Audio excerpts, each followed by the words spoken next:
आज हमारी Corel Draw series की क्लास नंबर 2 है। क्लास नंबर 1 में हमने पढ़ा था कोरल ड्रा क्या है, कोरल ड्रा किस मेथड पे काम करता है, मतलब वेक्टर बेस्ड सॉफ्टवेयर है या कि रास्टर बेस्ड सॉफ्टवेयर है, वेक्टर और रास्टर में फ़र्क क्या होता है, और कोरल ड्रा ही सबसे पहले आपको एज अ ग्राफिक डिज़ाइनर क्यों सीखना चाहिए अगर आप पाकिस्तान या इंडिया से ताल्लुक़ रखते हैं। ये 2-3 क्वेश्चन थे जो कि अक्सर पूछे जाते थे, इनका बहुत ही डिटेल में जवाब और कोरल ड्रा के ऊपर बहुत ही डिटेल्ड वीडियो मैंने लास्ट में बनाई थी जो कि क्लास नंबर 1 थी। ये क्लास नंबर 2 है। इसमें हम आज से कोरल ड्रा को स्टार्ट करने जा रहे हैं प्रॉपरली। कोरल ड्रा के टूल्स के बारे में हम सीखेंगे और कोरल ड्रा की कुछ बेसिक जो ऑप्शंस हैं उनको देखेंगे। सो चलिए चलते हैं अपनी वीडियो की तरफ। सबसे पहले अगर आप कोरल ड्रा को ओपन करें तो यहाँ से आपके पास ऑप्शन आते हैं कुछ इस तरह के। आप फाइल के ऊपर जाएं, न्यू के ऊपर क्लिक करें, आपके पास एक नया पैनल ओपन होके आ जाएगा, नया ऑप्शन ओपन होके आ जाएगा। कुछ आपको डायलॉग बॉक्स स्टार्ट में देगा, वहाँ पे आपको don't show this dialogue again, उसके ऊपर क्लिक करके उस ऑप्शन के ऊपर उसको ख़त्म भी कर सकते हैं। वो एक्चुअली होता है कि आप डिस्प्ले रेजोल्यूशन अपने पेज की कितनी रखना चाह रहे हैं और कितना पेज का साइज़ रखना चाह रहे हैं, वो आप बाद में भी चेंज कर सकते हैं। यहाँ से पेज का साइज़ वगैरह ये देखें, ये कुछ ऑटोमेटिकली जो, क्योंकि ये प्रिंटिंग के लिए ज़्यादातर यूज़ होता है कोरल ड्रा, इसलिए कुछ ऑटोमेटिकली इन्होंने साइज़ दिए हुए हैं। यहाँ पे आप चूज़ कर सकते हैं, कस्टम भी ले सकते हैं। ये लेटर साइज़ लेना चाहें, लीगल साइज़ लेना चाहें, जो भी साइज़ आप लेना चाहें यहाँ से वो सारे ले सकते हैं। उसके अलावा ये यहाँ पे आपके पास कस्टम साइज़ लिखने के लिए ऑप्शन मिलता है। फॉर एग्ज़ाम्पल मैं 6x4 की एक फ्लेक्स डिज़ाइन कर रहा हूँ, तो मैं 6x4 यहाँ पे क्लिक करके एंटर करूँगा तो ये ऑटोमेटिकली मेरा जो पेज है वो चेंज हो चुका है। नेक्स्ट यहाँ पे हमारे पास पोर्ट्रेट और लैंडस्केप का ऑप्शन है। पोर्ट्रेट से ये सीधा हो जाएगा और लैंडस्केप से इसकी शेप जो है वो चेंज हो जाएगी। ये ऑल पेजेस वाला ऑप्शन है। इसका मतलब है कि ये जो यहाँ पे आप जितने भी पेज आपने क्रिएट किए होंगे, फॉर एग्जांपल मैं 2, 3, 4 जितने भी पेज क्रिएट कर दूँ यहाँ पे, तो उनके अगर मैं इसी के ऊपर अप्लाई चाह रहा हूँ कि ये जो मैं फॉर एग्जांपल ये वाला जो मेरा फर्स्ट पेज है इसको मैं चाहता हूँ कि ये 6x4 इंच का हो, ठीक है। अब ये वाला जो मैंने ऑप्शन ऑन किया हुआ है, इससे ये जो 6x4 इंच का पेज है या फिर 6x4 फिट का या जो भी आप कह लें, इस वक्त हमने इंचज़ में वैसे काम कर रहे हैं, इसका जो सेटिंग है वो सारे पेजेस के ऊपर अप्लाई हो जाएगी, ठीक है। लेकिन अगर मैं ये जो है 7 वाला ऑप्शन, इसके ऊपर क्लिक करता हूँ और इसको मैं 8x4 कर देता हूँ, ठीक है, तो अब मेरा जो आगे वाले पेजेस थे वो 6x4 के ही हैं, लेकिन जो पहला पेज था वो 8x4 का हो गया है, क्योंकि मैंने सिंगल पेज को यानी यहाँ फिर करंट पेज को सिलेक्ट कर लिया है। अब ये जो सेटिंग अप्लाई हुई है वो सिर्फ करंट पेज के ऊपर ही अप्लाई होगी। अब मैं मोस्टली तो ऑल पेजेस के ऊपर ही काम करता हूँ, लेकिन आप अपनी ज़रूरत के मुताबिक इसको चेंज कर सकते हैं। It's not a big deal. Okay, यहाँ पे नेक्स्ट ऑप्शन हमारे पास मिलते हैं इंचज़, मिलीमीटर्स, पिकास पॉइंट्स, पिक्सल्स। ये मतलब सारे जो हैं मेजरमेंट के जो सिंपल डिफरेंट मेथड्स जो हैं उनके ऊपर आप जिस पे भी काम करना चाहें यहाँ पे आप उनको सेलेक्ट करके सिंपली उनके ऊपर काम कर सकते हैं। या फिर ऐसा भी आप कर सकते हैं कि आप इंचज़ में काम करके उसको फीट में कन्वर्ट कर सकते हैं। फॉर एग्ज़ाम्पल ये मैं यहाँ पे एक डायलॉग बॉक्स रखता हूँ। अच्छा, एक और चीज़ के कोरल ड्रा में आपको काम करने के लिए हर एक चीज़ की एक बाउंड्री बनानी पड़ती है। इलस्ट्रेटर हो गया, कोरल ड्रा हो गया। इलस्ट्रेटर में तो खैर एक दूसरा मोड होता है कि यहाँ पे आप सिंपली उसी के अंदर काम करते हैं जो आपने अपना कैनवस साइज़ लिया होता है, लेकिन जो कोरल ड्रा है वो इसकी यहाँ पे आपको थोड़ा सा कह लें कि खुला माहौल मिल जाता है। आप आसानी से ड्रैग एंड ड्रॉप कर सकते हैं, अपने डिज़ाइन को सेट कर सकते हैं, बहुत सारे ऑप्शन आपको मिल जाते हैं। अब मैं फॉर एग्ज़ाम्पल 8x4 इंच का यहाँ पे एक पेज क्रिएट करना चाह रहा हूँ, तो मैं यहाँ से ये रेक्टेंगुलर लूँगा और यहाँ पे मैं सिंपली इसको ड्रैग करके इसका साइज़ 8x4 ले लेता हूँ। अब ये देखने में अगर मैं P प्रेस करूँगा तो ये पेज के बिल्कुल सेंट्रलाइज हो जाएगा। अब ये देखने में तो 8x4 इंच का साइज़ है, लेकिन एक्चुअली ये 2 साइज़ हैं। अब इसको मतलब 2 या 2 से ज़्यादा कह लें।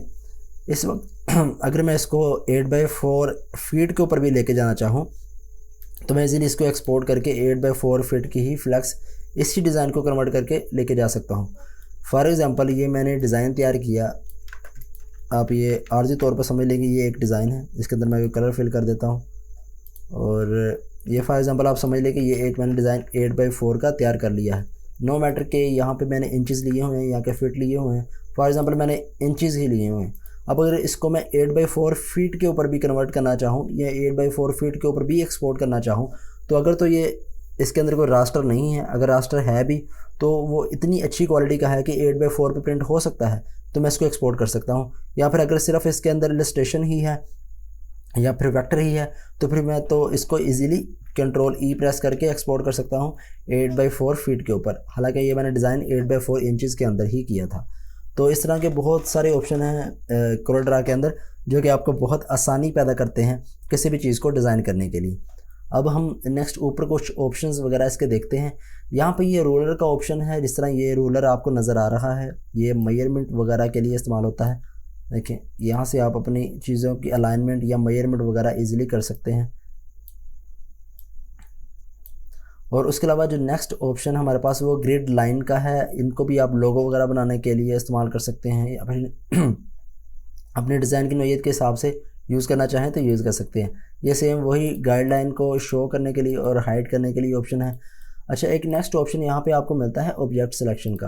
अब फॉर एग्जांपल मैं यहाँ से ये वाली लाइन ड्रैग कर रहा हूँ, तो यहाँ पे ये मेरे पास एक मैग्नेटिक टाइप की एक यहाँ पे फील आ रही है। सॉरी, मैं इसको ऑन कर देता हूँ पहले। अब यहाँ पे मैं जैसे इसको लेके आ रहा हूँ, ये मेरे पास मैग्नेटिक टाइप की एक फील आ रही है। ये क्यों आ रही है? ये सिर्फ इसकी वजह से, ये ऑब्जेक्ट सिलेक्शन को मैंने चेक किया हुआ है। अगर मैं इसको ऑफ़ कर दूँगा तो फिर ये मेरे पास इस तरह की मैग्नेटिक टाइप की एक फील नहीं आएगी और मुझे पता नहीं चलेगा ये बिल्कुल सेंट्रलाइज हो गया है या नहीं हुआ है। लेकिन अगर मैं इसको ऑब्जेक्ट के ऊपर क्लिक कर देता हूँ तो फिर ये काफ़ी हद तक बता देता है कि आप इस वक्त सेंट्रलाइज हो चुके हैं। अब यहाँ पे जो सबसे पहला ऑप्शन हमारे पास मिलता है वो है जी पिक टूल। पिक टूल हर एक सॉफ्टवेयर में तकरीबन सेम ही काम कर रहा होता है। अगर आप इलस्ट्रेटर या फोटोशॉप चलाना जानते हैं तो ये सेम टू सेम उसी तरह से वर्क करता है। किसी भी चीज़ों को मूव करने के लिए ज़्यादातर इस्तेमाल होता है, या फिर डिफरेंट टूल्स तक पहुंचने के लिए इस्तेमाल होता है, चीज़ों को रोटेट करने के लिए इस्तेमाल होता है। इस तरह के ऑप्शन पिक टूल हमें दे रहा होता है। ओके, जो नेक्स्ट ऑप्शन हमारे पास है वो इस पिक टूल के अंदर है free hand pick tool. Free hand pick tool क्या काम करता है? फॉर एग्जांपल कुछ कॉम्प्लिकेशन है आपके कैनवस के अंदर या आपके डिज़ाइन के अंदर और आप इनको सेलेक्ट करना चाह रहे हैं, तो आप इजीली पिक टूल को सेलेक्ट करके यहाँ पे आप देखेंगे इस तरह से आपके पास ड्रैगिंग का ऑप्शन दे देता है। आप यहाँ से टेढ़ी मेढ़ी जिस तरह से भी ड्रैग करना चाहें अपने एरिया के इर्द गिर्द ड्रैग करके तो उसको सेलेक्ट कर सकते हैं। आपको पिक टूल के ज़रिए इस तरह के सिलेक्शन करने में बहुत मुश्किल होती है, तो आप यहाँ से सिलेक्शन ईजीली कर सकते हैं। नेक्स्ट जो ऑप्शन हमारे पास है वो है ट्रांसफॉर्म टूल। ट्रांसफॉर्म टूल, इसको ट्रांसफॉर्म करने के लिए, जैसे कि नाम से ही वाज़ेह है, डिफरेंट इसकी शेप बनाने के लिए, ट्रांसफॉर्म करने के लिए इस्तेमाल होता है। अब जैसा कि ये ऑब्जेक्ट सिलेक्शन, ये जो स्नैप टू ऑब्जेक्ट हमने ऑन किया हुआ था, इस वजह से ये ऑप्शन हमारे पास डिफरेंट आ रहे हैं। ये देखें, जैसे कि पहले आया था। ओके, ये अभी ये देखें, ये एज वाला ऑप्शन दे रहा है, ये इस तरह के ऑप्शन ये दे रहा है इसी वजह से, क्योंकि हमने यहाँ से ऑब्जेक्ट वाली जो ऑप्शन है उसको ऑन किया हुआ है। ओके, नेक्स्ट जो ऑप्शन हमें मिलता है देखने को वो है जी शेप टूल। शेप टूल बहुत अहम टूल है। ये फॉर एग्ज़ाम्पल ये एलिप्स टूल हमने लिया है, यहाँ से हम पकड़ के इसको ड्रैग करेंगे तो इसके किसी भी नोड को, दो नोड को हम अलहदा कर सकते हैं इसके ज़रिए। इसके अलावा अगर ये कन्वर्ट हो तो इसकी चीज़, इसके मतलब नोड, जिस नोड को हम सेलेक्ट करना चाहें उसको सेलेक्ट करने के बाद इसको मूव कर सकते हैं ऊपर नीचे अंदर बाहर, और अपने हिसाब से बहुत खूबसूरत सी शेप्स आप इसके ज़रिए डिज़ाइन कर सकते हैं और अपने डिज़ाइन की नोयत के हिसाब से इसको इस्तेमाल कर सकते हैं। शेप टूल इसके अलावा टेक्स्ट टूल में भी बहुत अच्छा काम करता है। फॉर एग्जांपल मैं यहाँ पे लिख देता हूँ प्रिंट पॉइंट। अब यहाँ पे अगर मैं शेप टूल लेता हूँ तो यहाँ से मैं इसको ड्रैग कर सकता हूँ, उनके फासले को आपस में कम या ज़्यादा कर सकता हूँ ईज़िली। और इसके अलावा अगर इसकी लाइनिंग फॉर एग्जांपल ज़्यादा है, सॉरी ये मैं रैंडम से लिख रहा हूँ सिर्फ आपको समझाने के लिए। अब यहाँ से मैं इसको अगर ख़त्म कर देता हूँ, अब अगर ऊपर से नीचे की तरफ मैं इसका फासले को कम या ज़्यादा करना चाह रहा हूँ तब भी मैं इसको शेप टूल के ज़रिए ऊपर नीचे दाएं बाएं हर तरफ से इसके फासले को कम या ज़्यादा कर सकता हूँ टेक्स्ट टूल के। इसके अलावा अगर मैं सिंगल कैरेक्टर को मूव करना चाह रहा हूँ तो उसको मैं सेलेक्ट करके ऊपर नीचे मूव भी कर सकता हूँ ये शेप टूल के ज़रिए। इसके अलावा शेप टूल के और बहुत सारे काम हैं जो कि मैं आपको आगे बताऊंगा। जैसे कि एक काम यहाँ पे आपको और देख सकते हैं कि यहाँ पे चीज़ों को कर्व करने के लिए इस्तेमाल होता है शेप टूल।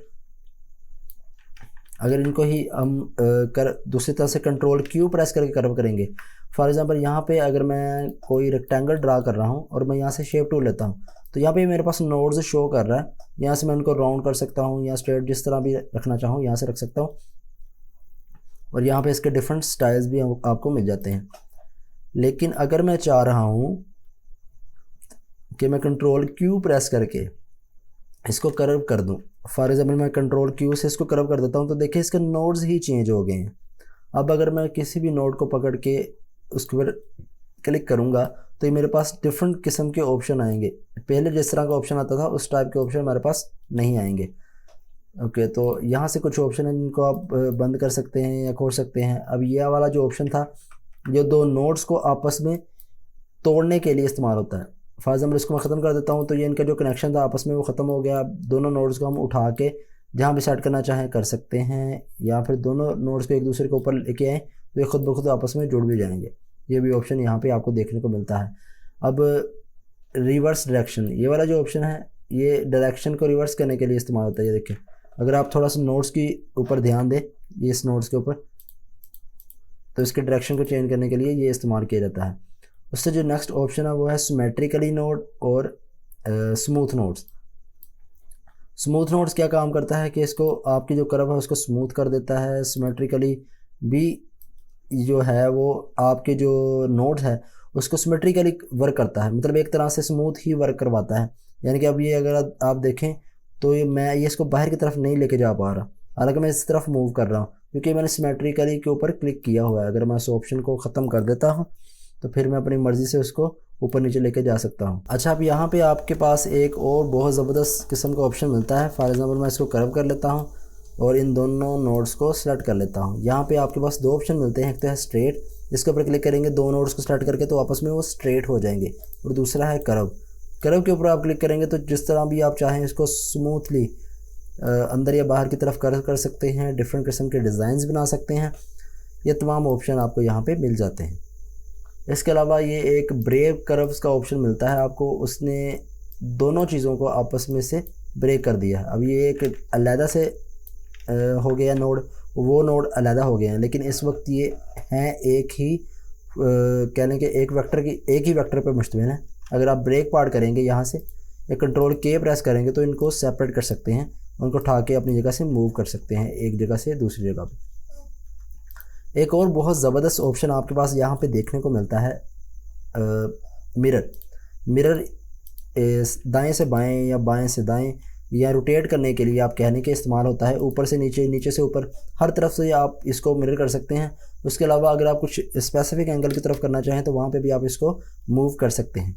अब यहाँ पे एक लॉक का ऑप्शन आपको देखने को मिलता है। लॉक जो ऑप्शन है वो ये वाला जो वेक्टर है इसकी जो प्रॉपर्टीज़ है उसको लॉक करने के लिए इस्तेमाल होता है। फॉर एग्जांपल मैं चाह रहा हूँ कि मेरे पास एक वेक्टर हो, अगर मैं इसको डिलीट करके आपको दिखाऊं, फॉर एग्जांपल मैं ले लेता हूँ जी 4x4 का एक वेक्टर, यहाँ से मैं ले लेता हूँ 4x4।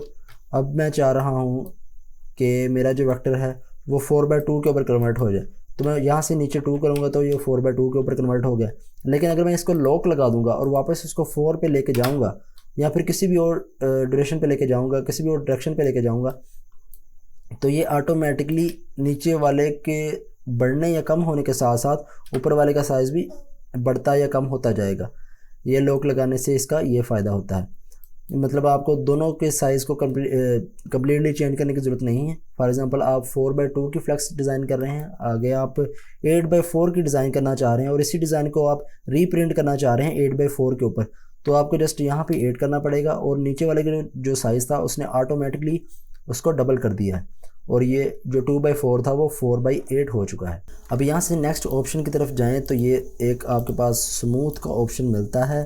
अगर स्मूथ के ऊपर क्लिक करें तो यहाँ पे ये देखें एजिस की तरफ आप गौर करें तो ये एजिस को स्मूथ करने के लिए, किसी भी चीज़ को स्मूथ करने के लिए इस्तेमाल होता है। देखें बहुत ज़बरदस्त किस्म का इसने इसको स्मूथ कर दिया। अब ये ऑप्शन उस वक्त इस्तेमाल होता है जब हम इसको कर्व कर लेते हैं, क्योंकि जब एक मतलब आप कर्व कर लेते हैं तो आपके पास हैंडल वाले ऑप्शन जो हैं वो दोबारा देखने को नहीं मिलते। वीडियो काफ़ी लंबी हो रही है तो मैं जल्दी कोशिश करता हूं जो बाकी एक दो ऑप्शन है वो भी आपको बता दूं, बाकी हम नेक्स्ट वीडियो में देखेंगे। यहाँ पे ये ट्विल का ऑप्शन आपके पास मिलता है। ये ट्विल के ज़रिए आप इस तरह की डिफरेंट शेप्स बना सकते हैं। फॉर एग्ज़ाम्पल मैं यहाँ से एक ले लेता हूँ लिप्स टूल और यहाँ पे ट्विल को मैं इसको यहाँ पे यूज़ करता हूँ, तो देखिए कितना ज़बरदस्त सा वेक्टर यहाँ पे बनने जा रहा है, बहुत ज़बरदस्त सा। फॉर एग्ज़ाम्पल ये एक वेक्टर वाटर का वेक्टर बन गया। अब बस इस किस्म के डिफरेंट जिस तरह के चाहें भी वेक्टर यहाँ से तैयार कर सकते हैं इस टूल के ज़रिए। उसके अलावा ये हमारे पास एक समर का ऑप्शन है, समर कह लें, समीर कह लें, इस तरह के ऑप्शन भी यहाँ से आपको देखने को मिलते हैं। अब ये काम करता है कि अंदर या बाहर की तरफ चीज़ों को मूव करने के लिए इस्तेमाल होता है ये वाला ऑप्शन, ठीक है। इस तरह से वेक्टर को आप अंदर या बाहर की तरफ मूव करके एक डिफरेंट किस्म की शेप्स वगैरह को डिज़ाइन कर सकते हैं और ये अलग ही आपको लुक देने लग जाती है। बहुत ज़बरदस्त ये काम करते हैं। और ये आपके पास आ जाता है जी स्मज टूल। स्मज टूल भी कुछ इसी तरह से काम करता है। ये काफ़ी अंदर लेके जा सकता है वेक्टर को या काफ़ी बाहर लेके जा सकता है। जितना आप इसको लेके जाना चाहें उस हिसाब से आप इसको एडजस्ट कर सकते हैं। ये अक्सर अगर आप किसी बी की शक्ल बना रहे हों, किसी तितली की बना रहे हों, तो वहाँ पे आप उसके पंख वगैरह बनाने के लिए या उसके पर वगैरह बनाने के लिए इन चीज़ों को इस्तेमाल कर सकते हैं। इन टूल्स के ये काम है। और ये एक रफन का ऑप्शन आपको मिलता है यहाँ पे। ये कुछ देखें इस तरह से फ्रेम आपको बना के दे देता है। जैसे जैसे आप इसको मूव करते जाएंगे वहाँ ये इस तरह का ऑप्शन आपको देता जाएगा। और यहाँ से आप इसकी वैल्यू भी कम या ज़्यादा कर सकते हैं, साइज़ को कम या ज़्यादा कर सकते हैं।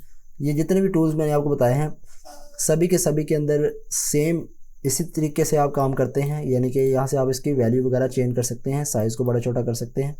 ये इसका कोई इतना मसला नहीं है, जस्ट आपको क्लिक को ड्रैग करना है। सो आई होप कि आपको आज की ये वीडियो पसंद आई होगी। आई नो कि थोड़ी सी बड़ी वीडियो हो गई है लेकिन काफ़ी इंफॉर्मेटिव थी। इसमें मैंने आपको काफ़ी ज़्यादा टूल्स के बारे में समझाया। सो मिलते हैं नई वीडियो में। अल्लाह हाफिज़।